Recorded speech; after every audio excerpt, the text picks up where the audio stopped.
पास कर देगा जनसंख्या के वृद्धि के दर के लेकर। और साथ साथ योगी आदित्यनाथ जो उत्तर प्रदेश के मुख्यमंत्री हैं, उन्होंने भी कहा है कि जनसंख्या नियंत्रण को लेकर कड़ा कानून बनाना चाहिए।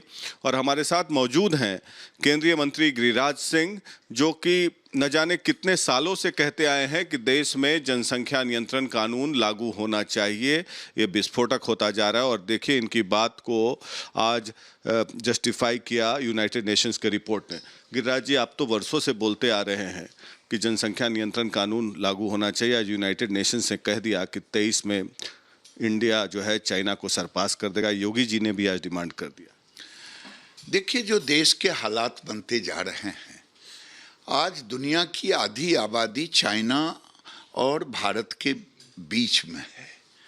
लेकिन आप चाइना को देखें, चाइना में मेरी जानकारी में 78 के इर्द गिर्द चाइना का जीडीपी कम था भारत के जीडीपी से, और चाइना ने 79 में वन चाइल्ड पॉलिसी लाया।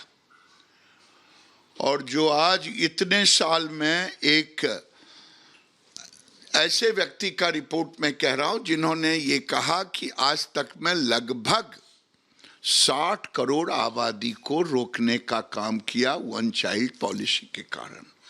आज भारत को अगर आप तुलना करें, भारत में कुछ ऐसे जिले चिन्हित हैं जहां की एफटीआर बहुत बढ़ा हुआ है नेशनल एफटीआर से।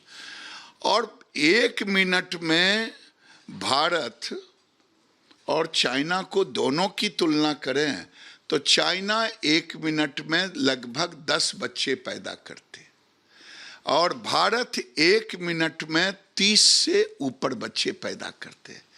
अब देखिए, हमारे पास पूरी दुनिया की आबादी तकनीकी दृष्टि से तो 18% है, लेकिन जो समीक्षा करने वाले लोग हैं, सामाजिक समीक्षक, उनके अनुसार 20% है पूरी दुनिया की आबादी का।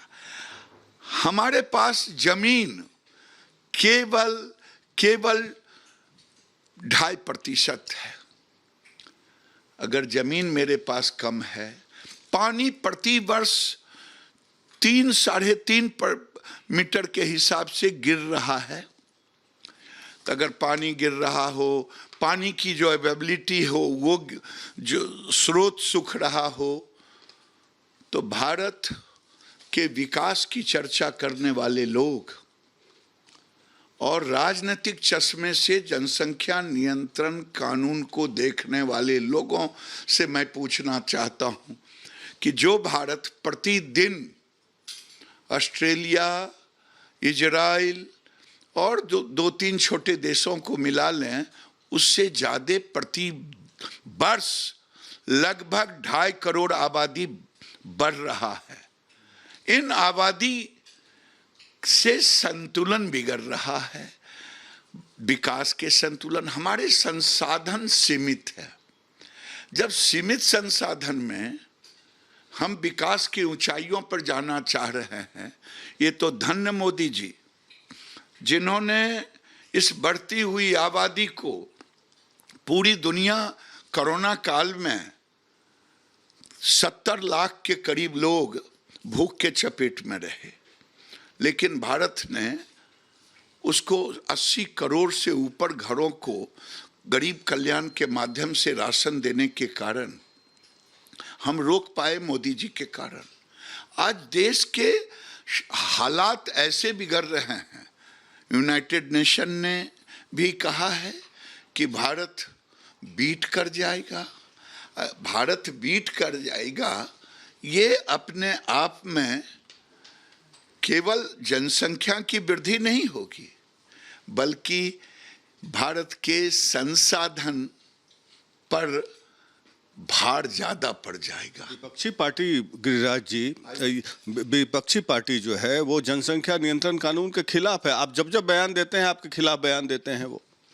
देखिए, मैं बार बार प्रार्थना करता हूं, इस देश का दुर्भाग्य है कि हर चीज को राजनीति के चश्मे से देखने का काम करते हैं। आज जनसंख्या नियंत्रण कानून को भी राजनीतिक चश्मे से देखने का काम करते हैं। मैं तो कहता हूं कि अब समय आ गया है, सब चीज बढ़ेगा, जमीन नहीं बढ़ सकता। क्यों राजनीतिक चश्मे से देखते हैं लोग? पार्टियां जो हैं क्यों देख? मैं आपको बता रहा हूं, मैं उन्हीं लोगों के लिए कह रहा हूं जो राजनीतिक चश्मे से देखते हैं।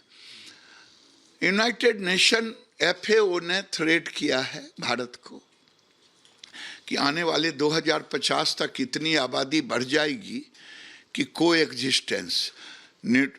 आज लाइव स्टॉक को हम फीड दे रहे हैं जिसमें ग्रेन चाहिए, चाहे फिश का फीड हो, पोल्ट्री का फीड हो, कैटल का फीड हो।